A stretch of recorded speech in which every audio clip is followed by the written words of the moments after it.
All right, everybody, good morning. Welcome to class. It's the first lecture today, and it's a little bit before the class hour. I'm just getting here a few minutes early to give everyone a little margin of time. But in about 7 minutes, we'll all get started. So thanks, guys, for being here. Good morning.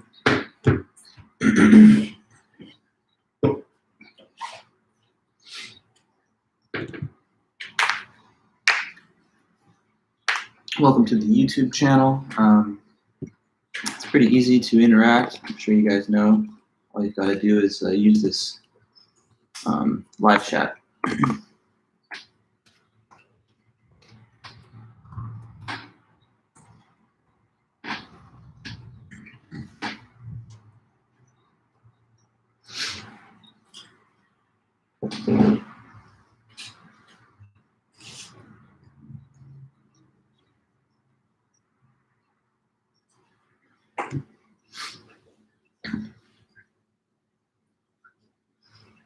Hope you guys are having a good first week, and that everything's been going pretty smooth since we saw each other on Monday. I guess for now, we got about 6 minutes till class time, so just kind of get comfortable, get your viewing set up the way you like it, and we'll be ready to go in just a few.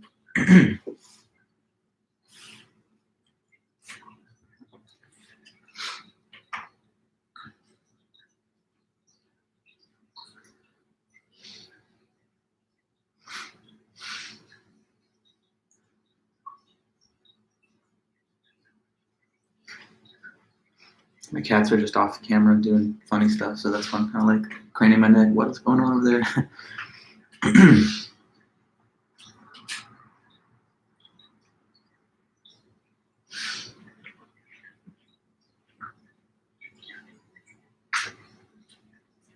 Kitties.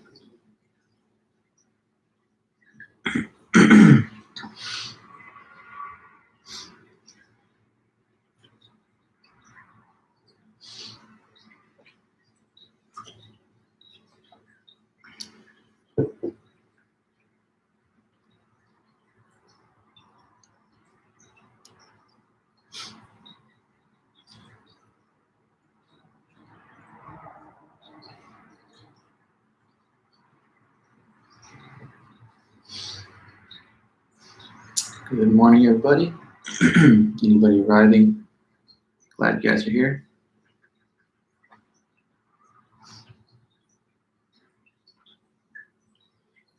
Okay, about 4 more minutes.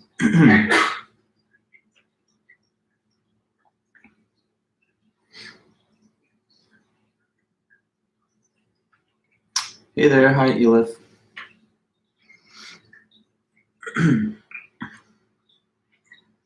Good morning.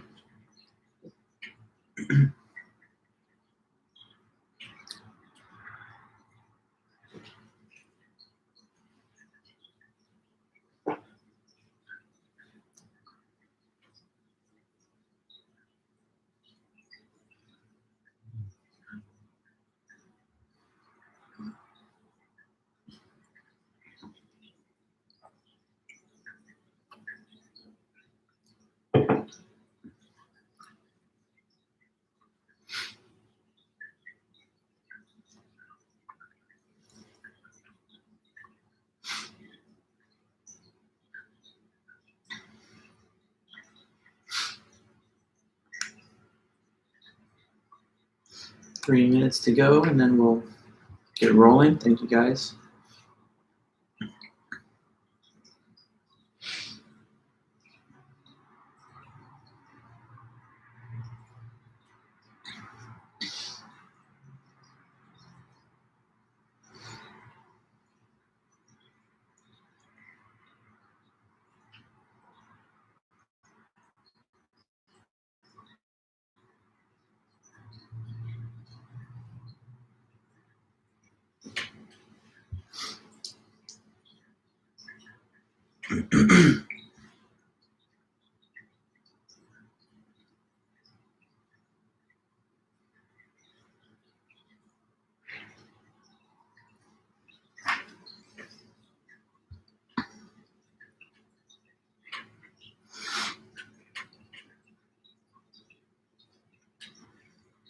Cool.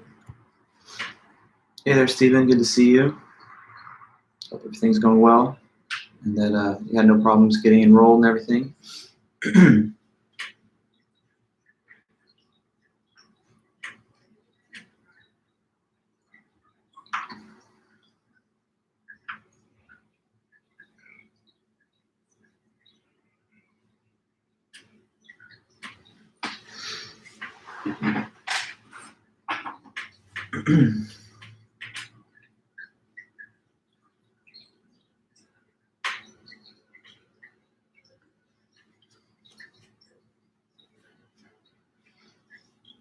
Good morning. Hi there. Hey, Ryan. Okay, awesome. Good to know, Stephen. Thank you. Okay, just another minute, guys. Just being patient, waiting for our official class time, and then just launch into our meeting and be good to go for the rest of your day.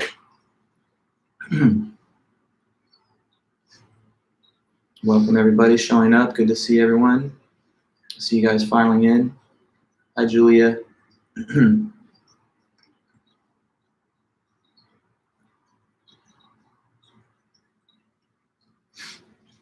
Hi there, Kylie, Ibrahim.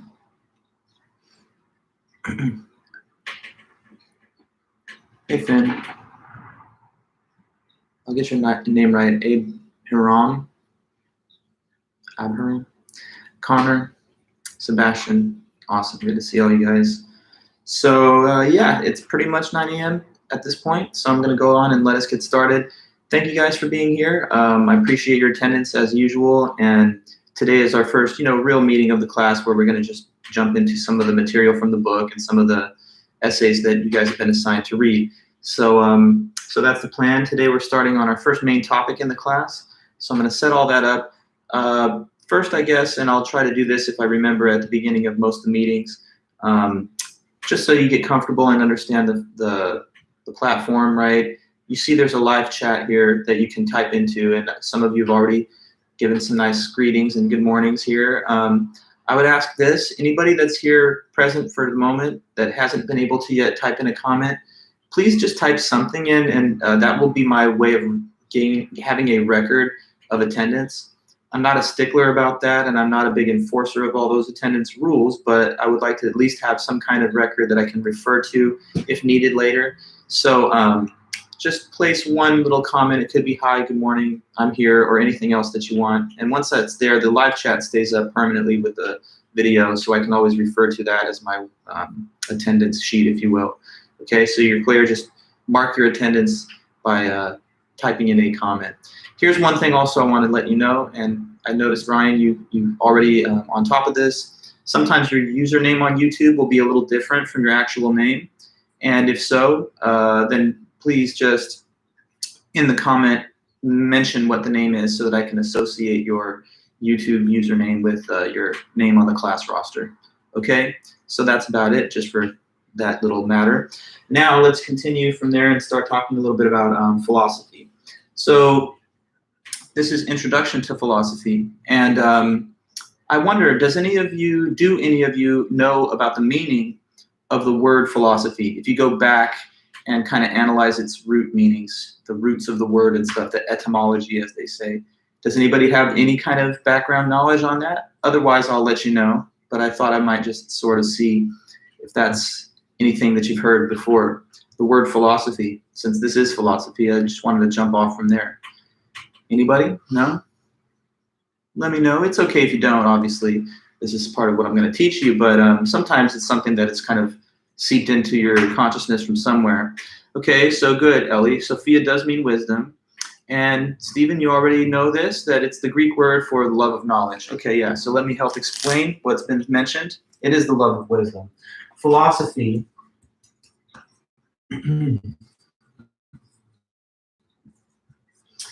it breaks down into two root words that come from Greek. So one of them is philia, which means to love. So like we have other words that also contain this this root. Like when one is an audiophile, they love music and sound. If you're a bibliophile, you love books. And Sophilia is to love. Sophie is coming from the Greek word Sophia, which nowadays is oftentimes in the West just like a nice name, but in fact it originally means wisdom. So philosophy as a word brings these two parts together, and what it just means then is the love of wisdom or to love wisdom. And a philosopher, it would be a person that loves wisdom, a person that's pursuing wisdom and from a passionate standpoint of love. So I find that kind of interesting that right at the root of philosophy as a subject, there's this kind of idea of a passionate pursuit of wisdom and knowledge in whatever area of human interest that we can think of. In fact, philosophy is kind of like the master discipline that every other academic discipline branched off from thousands of years ago. So the original institution of higher learning, kind of like the ancient Western ancestor of our modern university system, is Plato's Academy. And people just learned philosophy. And philosophy was considered such a broad and expansive subject matter that it could contain all the different disciplines that we now regard as like science, literature, history. So anyway, yeah, it's a very fundamentally important subject. It's rooted deeply in our traditions and culture going back thousands of years, and it's a timeless pursuit of wisdom. So in philosophy, we try to pursue answers to questions of deep human concern and interest about ourselves, about reality, and everything in between. So there's many subjects that philosophers can focus this pursuit of wisdom on, and we're going to kind of sample and take a tour of all the big, I think, subjects in philosophy that people discuss. We're starting with one main topic, and that's what I'm going to lead us into right now. The first big subject matter of the semester for us is the philosophy of religion.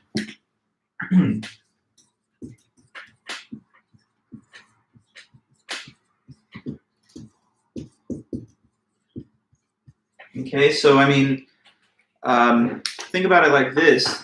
Philosophy has a breakdown of different subject areas and specializations, similar to science. If a person is studying quote-unquote science like in school, we don't just say, oh, they're a science major. I mean, we would normally be more specific, like, oh, they're doing biology, chemistry, maybe physics.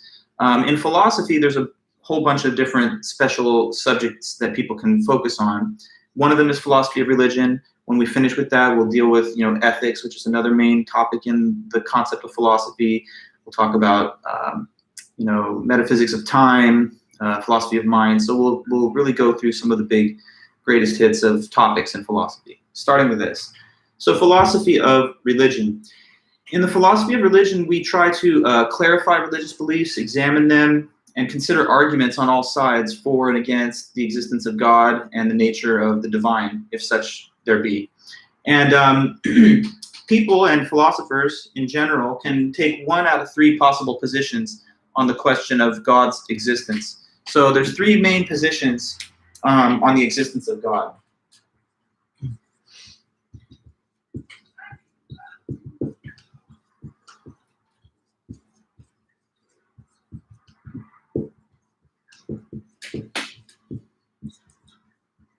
Now, these are three divisions of the way people can identify when it comes to the question, does God exist? And we've probably all heard, or at least have some vague familiarity with these terms, but we're setting the stage, and I kind of want to make sure everyone's on the same page. So what's one of them? It's theism. And maybe I'll say it this way, because theism is the philosophical position, but I would prefer perhaps to define it in terms of the adherent of the position. So I'll say theist.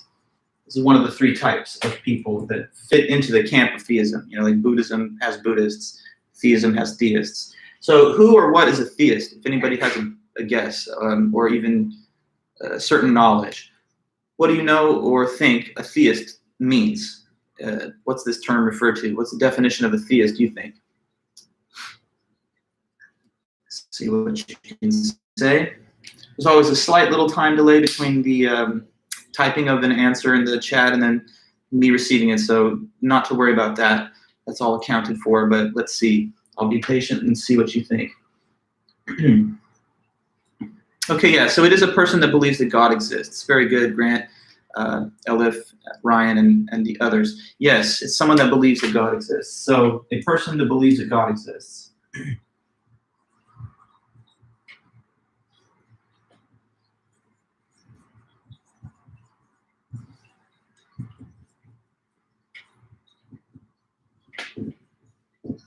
Okay, so I mean, theism is the majority position in the world. Most people, if you just look at demographic tables and statistics on this, are identifying as some version of theism.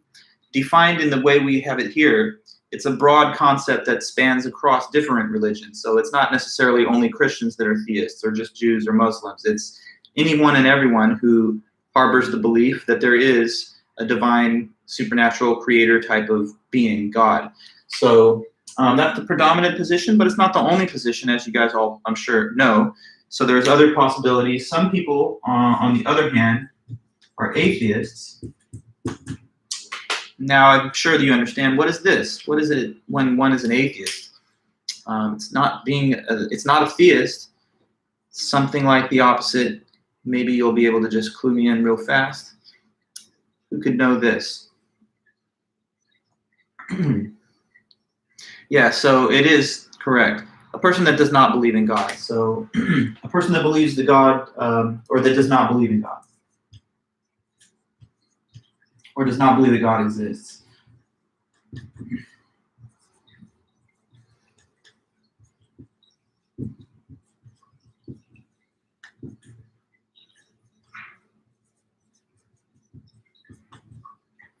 Okay, so I mean, there's a minority, but it's a significant minority position that many people do hold, which is that there's no God. Some people haven't been convinced by any of the, classical religious texts or philosophical arguments to establish God's existence. And so although it's far from any kind of majority position, I think in the United States it's something like over 70% Christian, and then you have a mix of all the other world religions, and then something like 10% or roughly that number of atheists. But I've heard it said that it's actually a growing share of the global population, especially in the West, over the last 100 or so years. So it's a position that still has to be understood and reckoned with too. So there's theists, there's atheists. Let me move these notes off so I can create the third item here on the board with the space we have. So another possible position that some discuss is the agnostic.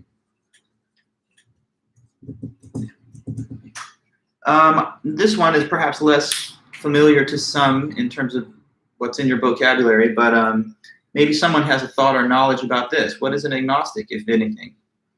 It's something kind of, you could say, intermediate between the other positions, as it were.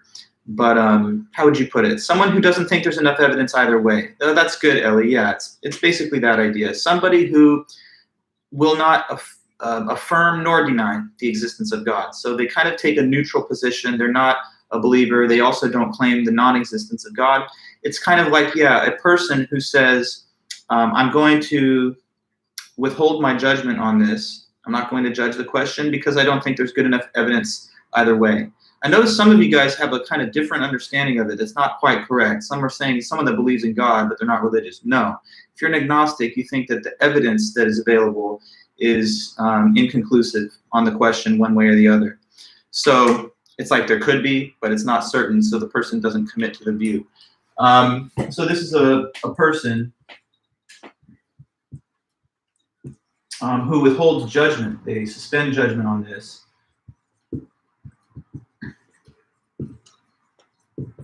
And why? Well, due to perceived lack of evidence. Okay, so this is kind of three-way division. Every person is somewhere along the spectrum. Either you're a person that believes strongly that there's God, you really don't, or you're just kind of not sure and you're uncommitted either way.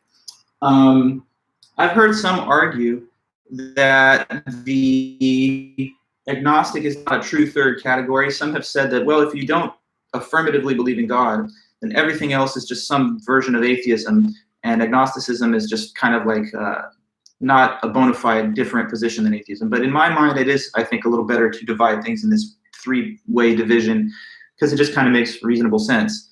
Believers, non-believers, and then the undecided, I guess.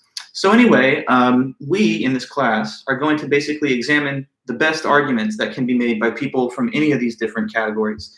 So we're going to take a good look at what are some of the most powerful and durable arguments that have been given throughout history by theists that try to make the case that God exists. And we're going to then discuss whatever criticisms there are against these arguments. So we're trying to become kind of the master of these different arguments. That's really the game of philosophy. In the same way as lawyers have to present arguments in court to defend their legal arguments and positions, philosophers make arguments theoretically to defend whatever philosophical position they may have. So we want to be able to comprehend these arguments, report on them, and accurately restate them in later work that you'll do in the class. Stephen, you say, what about people who are in cults? Well, I mean, depending on the nature of the cult, usually a cult leader claims to have some kind of connection to the divine or some kind of supernatural insight. So although those are not like major world religions, they have, I guess, some element of spirituality built into them, many of them. I can't say that for 100% of all cases, but at least some of the big cults that I've been aware of, Heaven's Gate or Jim Jones, they had this belief in some kind of charismatic leader that had a weird supernatural connection to God or to the divine.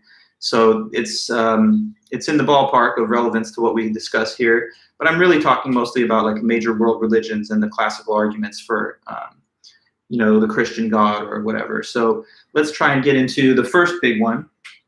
There's many different classical arguments for God's existence. We're going to really survey the whole terrain, but we're going to start off with this one because it's at the beginning of our textbook. So I'm just kind of following the textbook's design in that sense. The first major argument for God's existence that we will all look at now is called the Ontological Argument.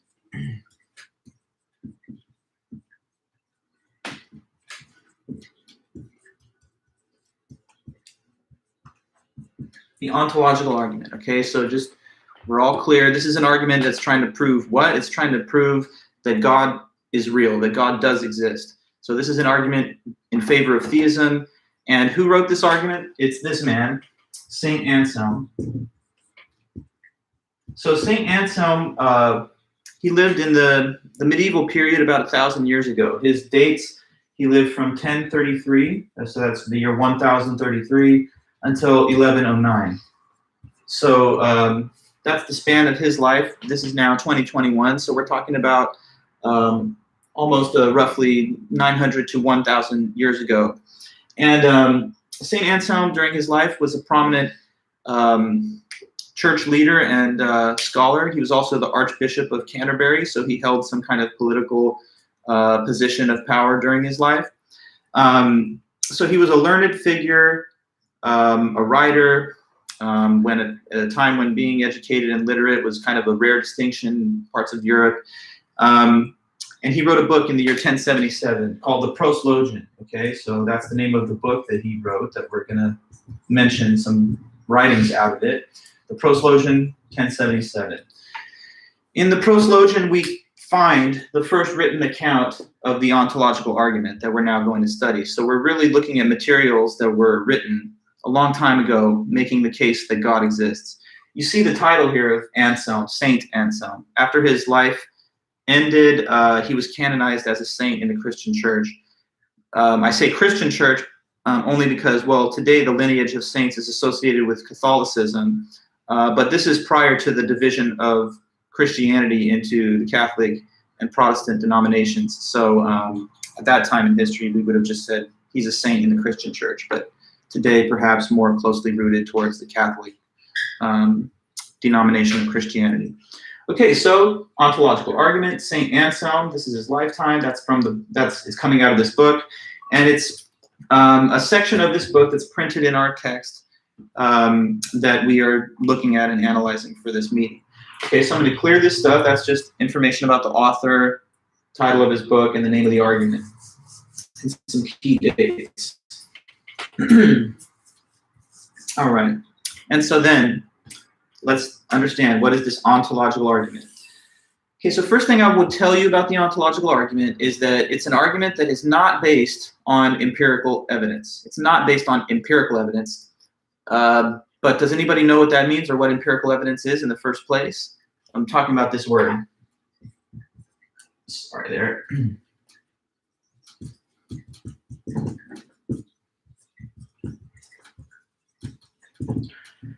Maybe someone has a thought or some knowledge about what is empirical evidence.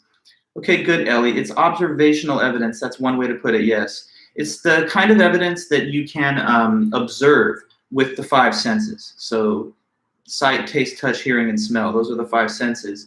Empirical evidence is evidence that you can in some way evaluate using those five senses. So it's sometimes thought of as physical evidence.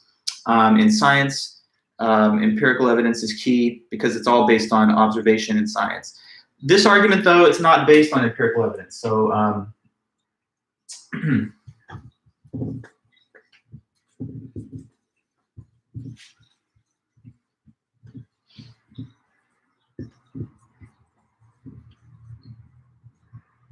says empirical evidence, definition, evidence that can be observed by the five senses.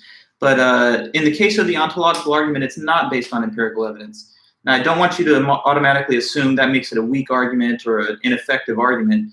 There can be good arguments that are purely based on logic and concepts, and that's what this argument is like. So it's totally based on reason and ideas. It's not at all based on going out and examining something physically in the world. For example, we know today that dinosaurs existed. Now, what's the evidence that dinosaurs existed? What gives us any reason to think that they are real things that did walk the earth? I'm sure you know this, so let me hear it in the chat. Evidence for dinosaurs is what? Yeah, it's the fossils. It's the fossils that have been recovered and excavated archaeologically. So that's physical evidence. We dig the fossils up, we examine them, we can carbon date them, and that gives us good proof or evidence, at least, that these dinosaurs did exist. Now, it's not at all this argument based on empirical evidence. It's not like Anselm says, I searched high and low and I found this piece of fabric, and if you look at it under a microscope and analyze it forensically, you'll see that it proves God exists. It's not at all based on that kind of evidence. So, just clearing the table for the presentation of the argument, and so you know what it does and does not involve. It's not based on empirical evidence. Instead, it's based on ideas and concepts alone. In particular, he says, it's based on the idea and the concept of God that he thinks we all have in our mind already. So now, let's get into that. The first question that he kind of asks the reader when the paper or when the essay begins is this. What is God believed to be? What kind of being is God believed to be? So what's really being asked here is, what are the general attributes or characteristics that you would associate with the being of God if God did exist? So, like, question, what are the qualities or attributes of God that are commonly associated with him?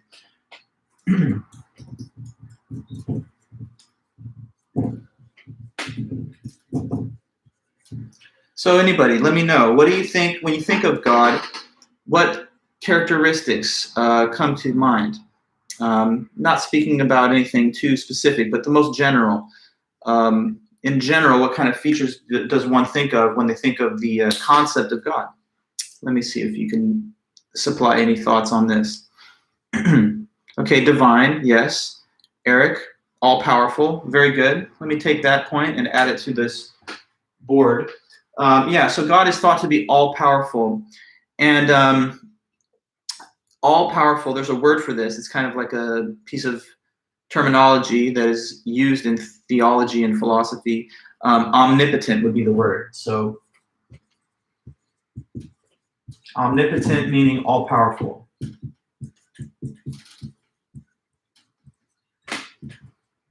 So potent has to do with power, and omni means all. So this is all-powerful. And that's one of the qualities. God is thought to have all the power possible, not just limited power, and there's certain things that he is limited to, and constrained from doing, but rather having unlimited power to do absolutely anything merely through his will. So that's one of them. Now, I also see knowledge and wisdom, correct. He's thought to have knowledge, but not just some knowledge, all knowledge, perfect knowledge of everything that ever could and will happen, from the biggest to the smallest details. So that's another one. That's the word is omniscient there. And so that's all-knowing. From Latin, the word scientia means knowledge, and that's also where the word science comes from. So omniscient means to have all knowledge, knowing everything. Okay, so I hear omnipotent, omniscient. There's also, and let me see here if anyone suggested this. I see the word holy, which is good. There's a way that's often phrased in discussions of the concept of God. So if what you mean is like, maybe, I was hoping maybe someone else would throw this out there, because everyone's hitting on power and knowledge, but nobody's talking about the goodness, right? Like, it's not just like a being with awesome power, but he might be mean or wicked. It's thought that he's perfectly what? Perfectly good, so infinitely good. And the word for that is omnibenevolent.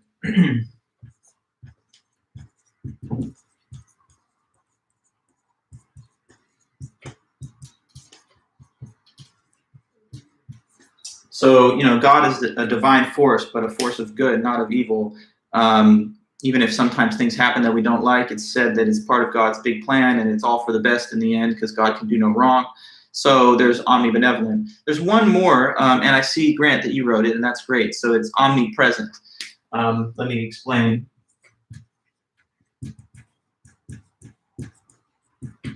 Omnipresent means all present. And so that does, I think, require slight explanation. All present meaning here, there, and everywhere, and for all time. So like beings like me and you, we have finite limits. We can't exist forever. Like, for example, 100 years ago, none of us existed. And in like maybe 200 years, none of us will exist then, perhaps. But we have some span of time. Nonetheless, God is thought of as a being with no limitations in time. So he's been there forever and always will be. And also throughout space. Right now, I'm in Long Beach, and you're wherever you are. We're in different spaces, and we're not, you can't be everywhere all at once. But the belief about God is that he's manifest throughout the whole universe. So he's everywhere all at once, not just in some places and absent from others. So anyway, here are a set of qualities that are typically associated with God in general: perfectly, infinitely powerful, knowledgeable, good, and present. Patrick, you say, one thing I often see, how people say he's omnibenevolent, but the world has so many things that are cruel that people question if that is kindness. We will talk about that point, actually, so hold that thought. In a few lectures to come, we'll discuss one common criticism of theism that atheists and other skeptics sometimes give, and that is exactly kind of what you're talking about, which is sometimes called the problem of evil. The issue there that some have is that if God is perfectly good, then how could there be evil in the world, which appears to exist? Some say that gives a reason to deny that there's such a being that's perfectly good. But many others can try to rebut that argument by making claim that what appears to be evil to you is really only an illusion, and it's all for the best if you could see it from God's point of view, et cetera, et cetera. But no, it's definitely a deep and vexing topic and debate. That's true. So what I want to say now is this. Thinking of all these different attributes of God, Anselm says that he kind of summarizes them. He doesn't go through this exhaustive list of all the little point-by-point qualities, but he knows that that's kind of looming in our mind. And he says, when you think about it overall, what these amount to is that God is just thought to be the greatest conceivable being. So I'm just going to kind of say that's like the summary statement of all these various qualities. That God is thought of as the greatest conceivable being.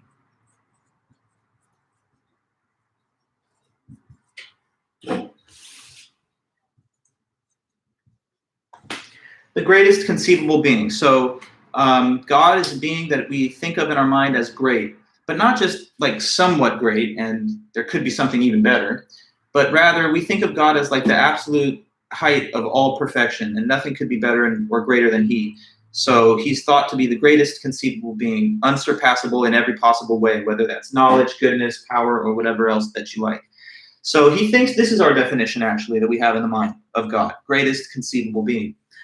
Just a quick note on his terminology, the way he phrases things in the paper. Sometimes I know it could throw a student off because he often uses this awkward wording where he says, God, we think, is the being wait for it, okay? The being than which none greater can be conceived.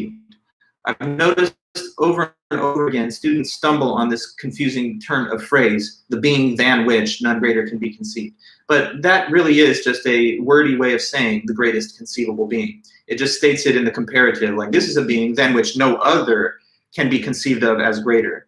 So if you want to eliminate that confusing comparative phrase, than which, you can merely say God is the greatest conceivable being.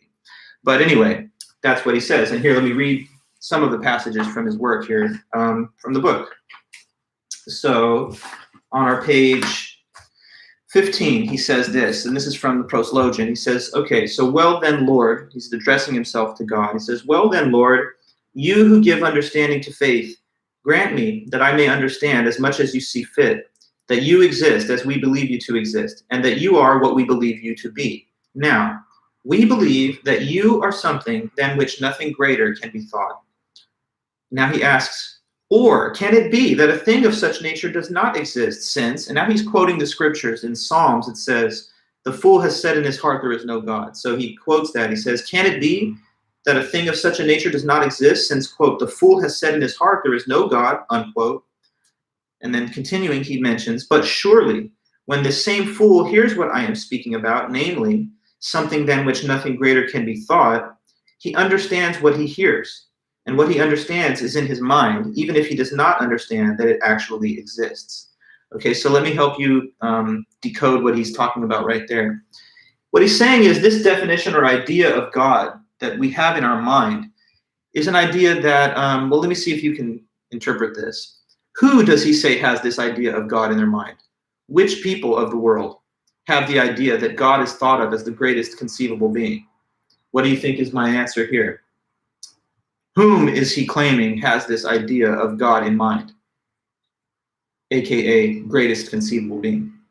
Who do you think he's saying has that idea? Let's see what you'll think. It's okay to just throw out whatever your immediate reaction might be to that. Who's thinking of God as the greatest conceivable being? What do you think he'll say? Or what do you intuit?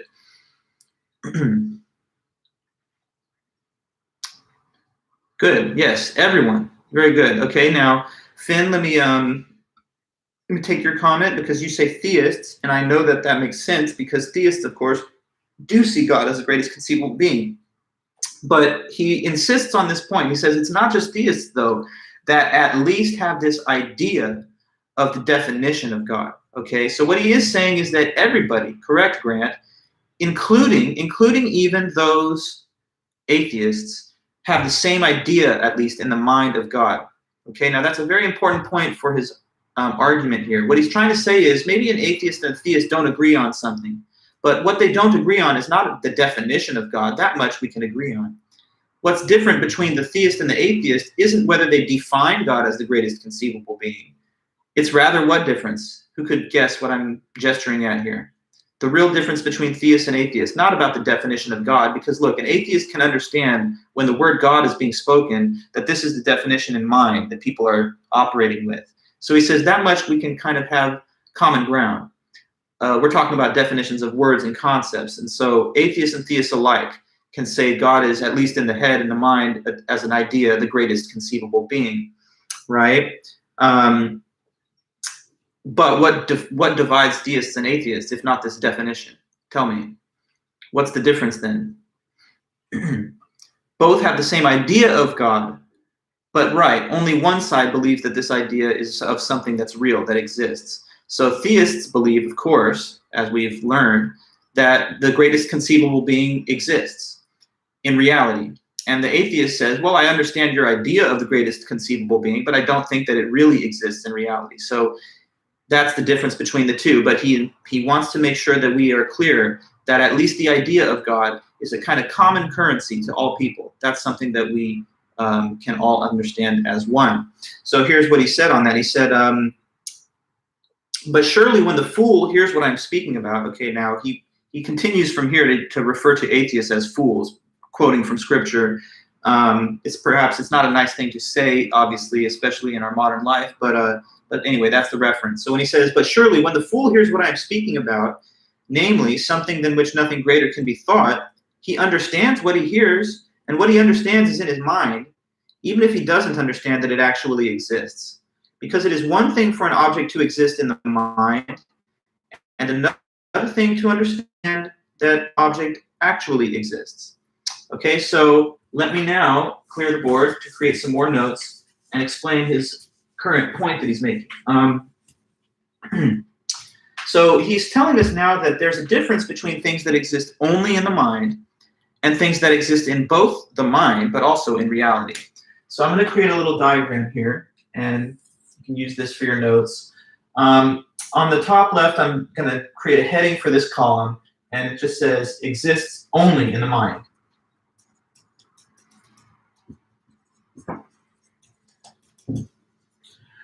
And over to the top right, this column is going to be labeled as exists in both the mind and in reality.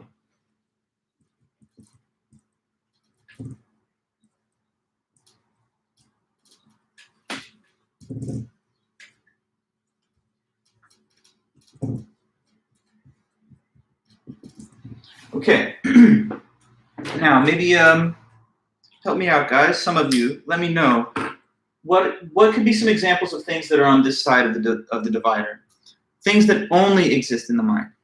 So think of stuff that's like just they're not real things. They're like creatures of fiction or made up stuff. Now, Patrick, this is a little too philosophical when you say ideas, because ideas can be of real things.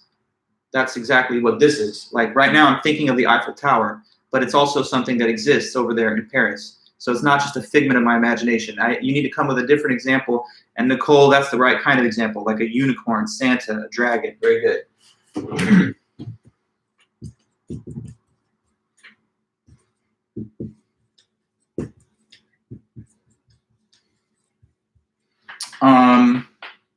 Santa doesn't really exist. Sorry, Eric. I don't want to disappoint you. I mean, there is Saint Nicholas. Yeah, the old, classical figure that some say the character, the mythological figure is derived from. But anyway, I don't want to hurt your feelings. Maybe Santa is real, but we have another 11 months or so until the next Christmas. Yeah, Tooth Fairy.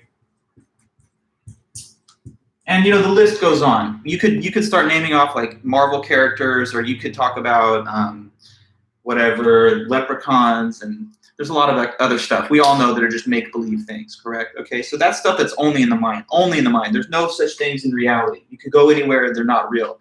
Over here, though, let's place some things on this side that are both like in your mind, but they're also real. So this should be very easy to supply examples of, because it could be just anything that's really exists, but you could also think about it on the side. So like what, for example, are things that exist in the mind, but also they are real.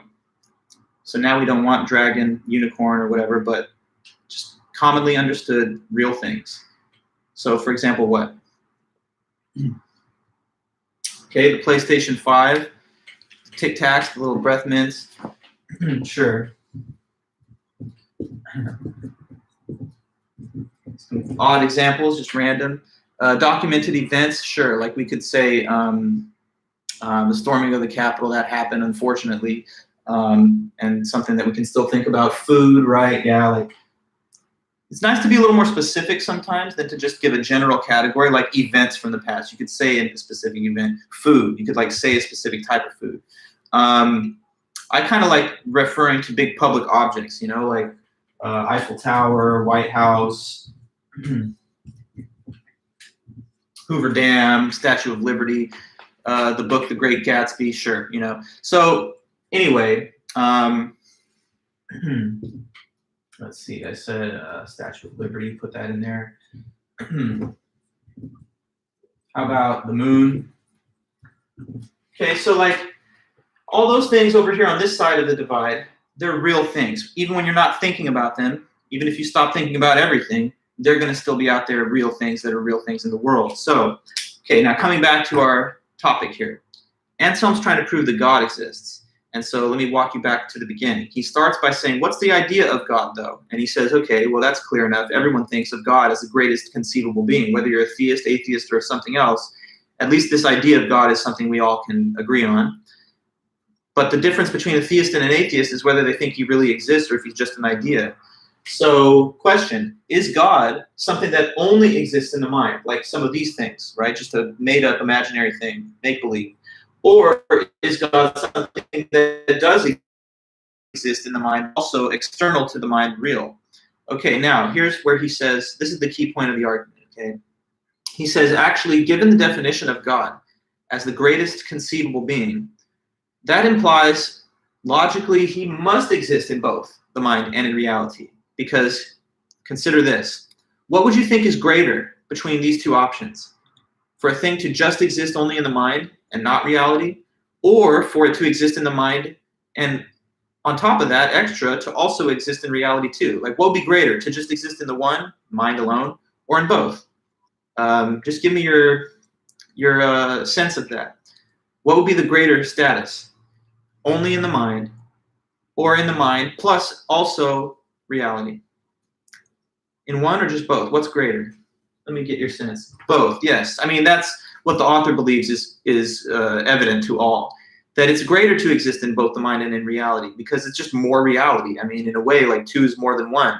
So you already have all the existence in the mind that these things possess, but you also have more reality than them because you're real on top of that. So what's the definition of God again?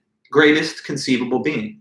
So now he says, you're pretty much locked into then concluding that he's got to be both, because if it's the greatest conceivable being, then it would not make sense to say he exists only in the mind, because that's less than perfectly great.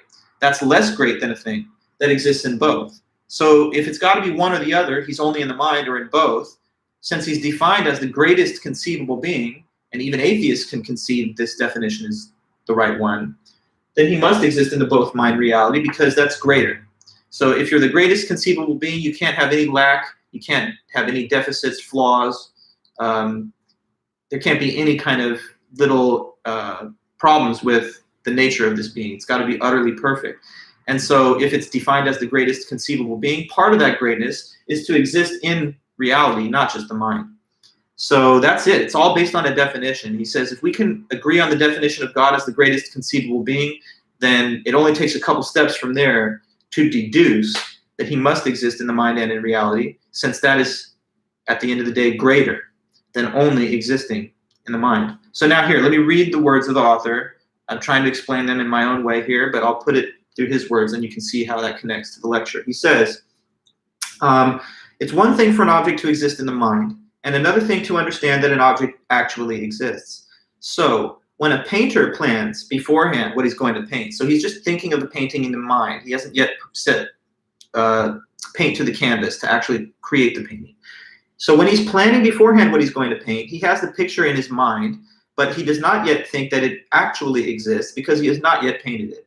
However, when he has actually painted it, then he both has it in his mind and understands that it exists because now he has made it. Now the painting, which was previously just in his head, is out there on the canvas. So it's a real thing on top of being only in the mind. And he says, even the fool then, atheist, is forced to agree that something than which nothing greater can be thought does exist in the mind, since he understands this when he hears it.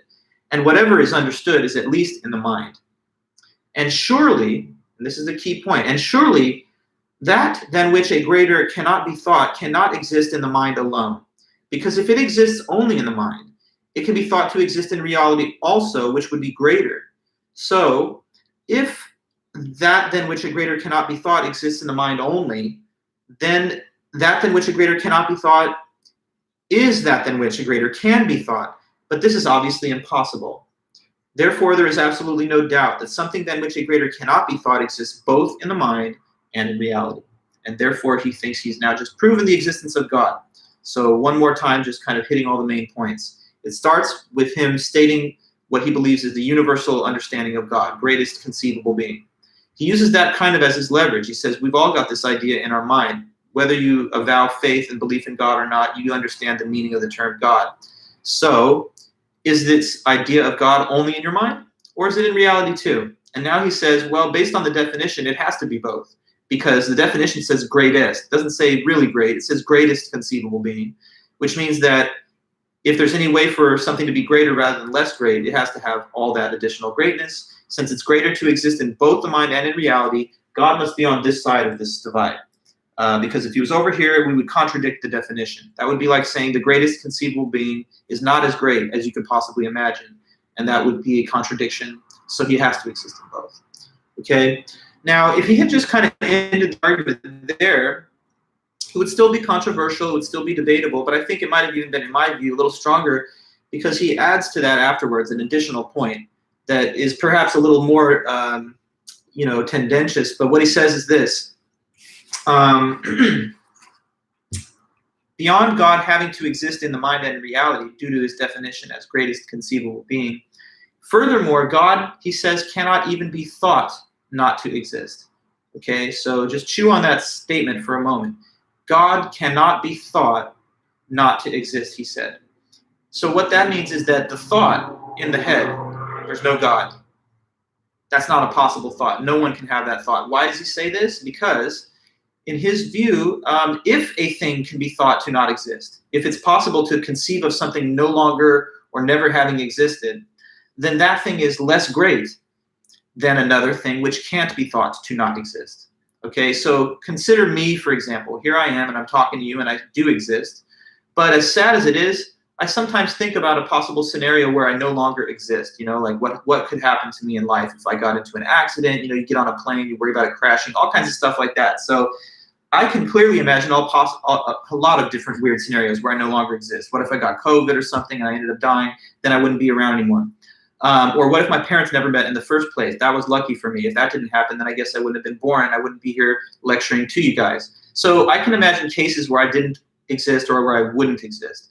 But he's saying this, with God, the greatest conceivable being, he's too great to be thought of as non-existent. If he could be thought of as non-existent, then he would be more like a normal thing and less perfect and less great. So in order to satisfy the previously mentioned definition, greatest conceivable being, God must both exist in the mind and in reality, and additionally, cannot even be thought not to exist. Okay? Can anybody write that in the chat? I want to make sure that you can restate this statement. God can't what? What's his current point? He's making the point now, at this point of his discussion, that God has to exist in the mind and reality, but on top of that, what? It's kind of like a double negative. I just want to make sure that you're comfortable enough writing it out and I can see a student giving it back to me. Drew, if it's possible to think about a scenario where God doesn't exist, then he wouldn't be the greatest conceivable being. Yes. And so then, in other words, as you're saying, he cannot be thought not to exist. Okay, very good, guys. Let me read it then. It's a little bit of a tongue twister, his words here, but this is exactly what he said, and it's on page 16. So he says now, and certainly this being so truly exists that it cannot be even thought not to exist. For something can be thought to exist that cannot be thought not to exist, and this is greater than that which can be thought not to exist. Hence, if that than which a greater cannot be thought can be thought not to exist, then that than which a greater cannot be thought is not that than which a greater cannot be thought, which is absurd. Something than which a greater cannot be thought exists so truly then that it cannot be even thought not to exist. And you, Lord God, and I was talking to God again, and you, Lord God, are this being. You exist so truly, Lord God, that you cannot even be thought not to exist. And this is as it should be, because if some intelligence could think of something better than you, the creature would be above the creator and would judge the creator, and this is totally absurd. In fact, everything else there is, except for you alone, can be thought of as not existing.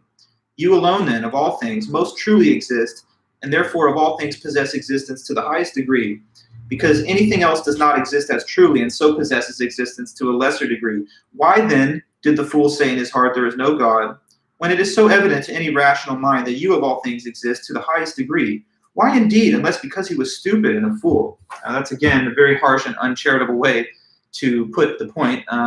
But in modern parlance, he's just saying that it's illogical to say that the greatest conceivable being could be thought not to exist, because that alone would constitute a deficiency or a flaw, which God can't possibly have. And yes, I mean, I guess at times, the way he's talking, it could come off as like he's rapping a little bit. I don't know, you said bars, Eric.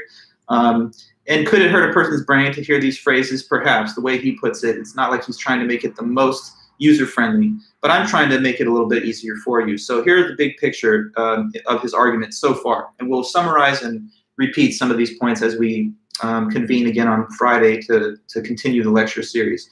So Anselm, from the year 1077, in his book Proslogion, he's setting out to prove the existence of God. And so he says, what's the definition? Greatest conceivable being.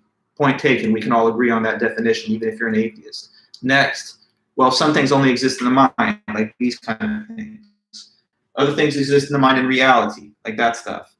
But what's greater? To exist in both. So if God's definition is greatest conceivable being, then to follow that definition through, it implies that he has to have the greater status here, which is to exist in the mind and in reality. So in other words, he's actually real, not just in your head.